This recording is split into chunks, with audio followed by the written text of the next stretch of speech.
What's up, y'all? This is Eno, and welcome to this third and maybe final video on my basement workshop project. This was a very rewarding project to do. If you've watched the two other parts, you've seen this go from bare walls to now this mostly finished project. The two benches, got some shelves hung, including this, just some unfinished utility cabinet I picked up at my local home center. Screwed it up there, give myself some extra storage, kind of away from dust and debris. Put my computer together there. This is not actually the computer that I use full-time. I have a laptop that I do 90% of my computer stuff, including all my videos and stuff like that on. So I don't really use the computer too much. To tell you the truth, it's primarily here just to play music while I'm hanging out and working down here. Beyond that, it doesn't really do too much, but it's nice to have it here. I enjoy it. So it's, got to put it to good use somehow. I have my Glock 19 sitting out there. This is all about guns, you got to keep the guns in there. So, little 2x4 tacked on to the back of the bench there, just to give a little work shelf there for some things that you use quite a bit. Some CLP. Don't use that too much, but use a little bit. Ballistol or Ballistol, depending on who you talk to. Definitely the thing I use the most. A few other lubricants, things like that. Yeah, big mag light. Got to have that in case power goes out down here while I'm working. Some lubricants. That over there is all my gun cleaning stuff. The jars full of patches that I clean patches. The box there is just all my tools and some extra parts and things like that, and then a little cleaning kit above that. Yeah, there's a print down here, definitely. A little picture, Terry Redlin. It's called Evening Solitude. It's kind of cool tent with campfire and canoe in the evening, sunset along a river. It's really cool. I've always liked that print. Someone gave it to me, I don't remember who. Somebody got it for me as a gift. Maybe it was my parents, I don't remember now. But this is a new house for us. It's not a new house, but it's a new house for us. And my wife wasn't able to find anywhere in the rest of the house that she wanted to put that particular print. Just didn't fit in anywhere with kind of her decor ideas, I guess. So she told me that if I couldn't find any place to put it, that we should just get rid of it or give it to somebody else. I said, well, heck, I'll put it down in my shop. I do spend a lot of time in the shop here, so it's nice to have a few things that just make it a little bit more enjoyable to be down here. So I do have some other shelves I'm going to hang up. I also got some other stuff to hang up on the walls, like my Glock sign and a few other things, just to kind of make it a little bit more of a home down here. The rifle, actually it's not a rifle, that's a musket that you see on the wall there. That's my reproduction 1846 Harper's Ferry, smooth bore, 69 caliber. I'll definitely be taking that out for some shooting this fall. I tend to shoot black powder in the fall. I don't really have an explanation of why I do that, but that's typically what I do.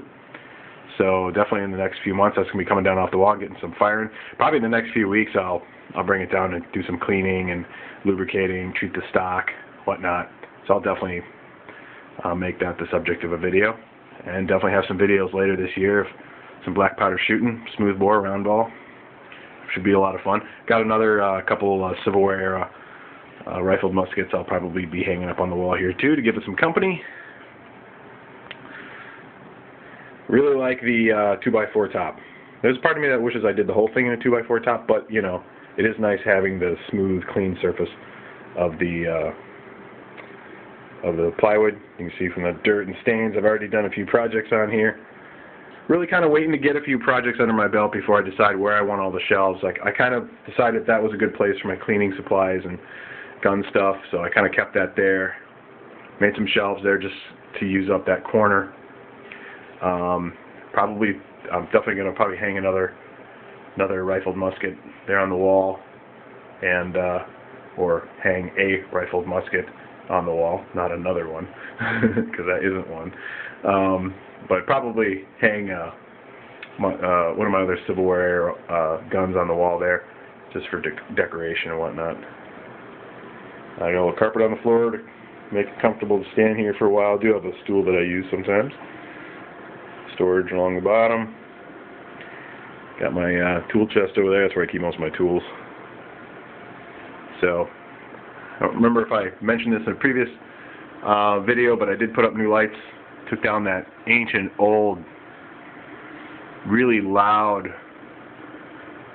really heavy fluorescent light that was up there and replaced it with two of these lights, 4-foot T8 bulbs,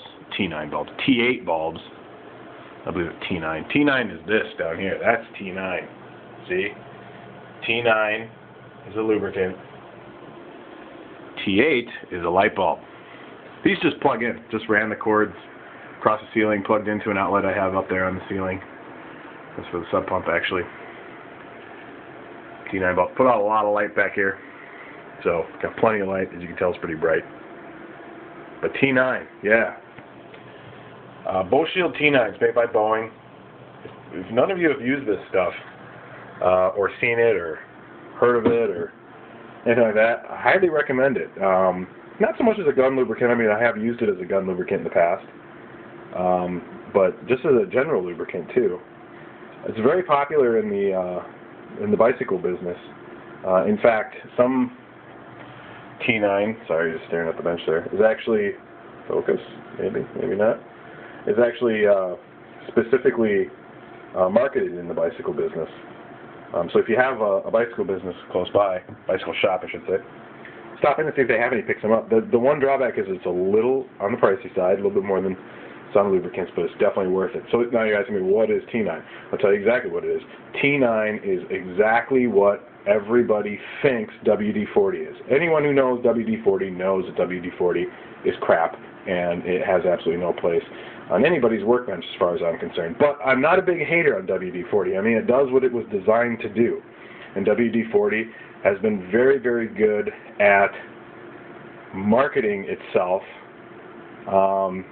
as kind of something that it's not, which is your all-around lubricant.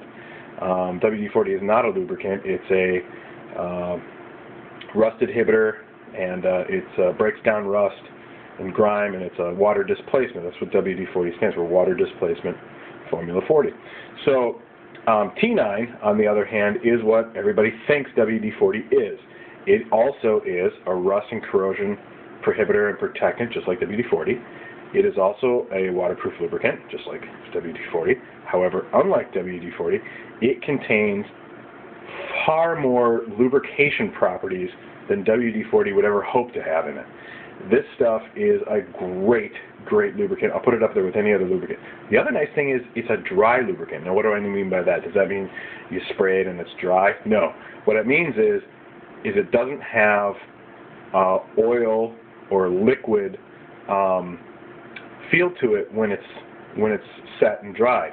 You drip it on or spray it on. You let it kind of sit for a little while. I usually just say overnight, and it will dry to kind of a waxy film, if you will, and as a result, grime and gook don't stick to it, which is why they use it in the bicycle business a lot, because they have exposed drivetrains, chain, and gears and things like that, and you don't want a lot of dirt and grime sticking to those things because it will wear them out quicker.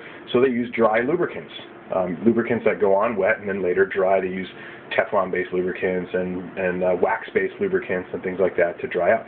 T9 is not a wax-based lubricant, but it does have that dry quality to it. And as a result, it also works really good for things like, oh, I don't know, guns. Because you got a lot of carbon and smoke and dirt and gook and everything else, and you don't want oil in your gun that will attract that stuff. You want a nice dry lubricant, maybe, oh, I don't know, that will not attract those things, but still give your gun a high amount of lubrication. And that's exactly what T9 is. I'm not exactly sitting here saying that it is the world's best gun lubricant. What do I use for gun lubricant? I use that. Okay, that's what I use. I use Ballistol or Ballistol. But T9 I've been known to use in the past. I use it for a lot of other things too, including just a general household lubricant. So next time you see in one of these videos somebody talking hate on WD-40, just say, you know, hey man, get off WD-40's back, buy yourself some T9, and live a happy life. You know, don't spend your time ragging on WD. Spend your time enjoying a product like T9, which is exactly what you should be doing. Even if you don't use it for a gun, I still highly recommend getting a can of it. Keeping it around the house is good for a lot of things. So, got cut off on a rant there on the T9. Sorry. But, like I said, this is probably going to be the last video I make specifically of the workshop as a whole, as a project. This is about a week after I completed the project, so, you know, I've had some time to work in it, and I've done a few extra things since the end. I'm not completely done. I still got to put some drywall on the other side of this wall right here, and a few other things. Like I said, I got some more things to hang on the wall, but very functional. I really like it. Turned out even better than I thought it was going to. And you never know, maybe in a month or two, after I get some more stuff done in here, after I get the benches a little dirtier and a few more shelves up on the wall and stuff like that, maybe I'll make another video just to kind of see how this thing is progressing along. Maybe I'll find out that I need to do some other things in here, some different things or whatever. Maybe it'll be a totally different workshop in another month or two. You never know. But well, stay tuned. We'll see. Thanks a lot. Take it easy.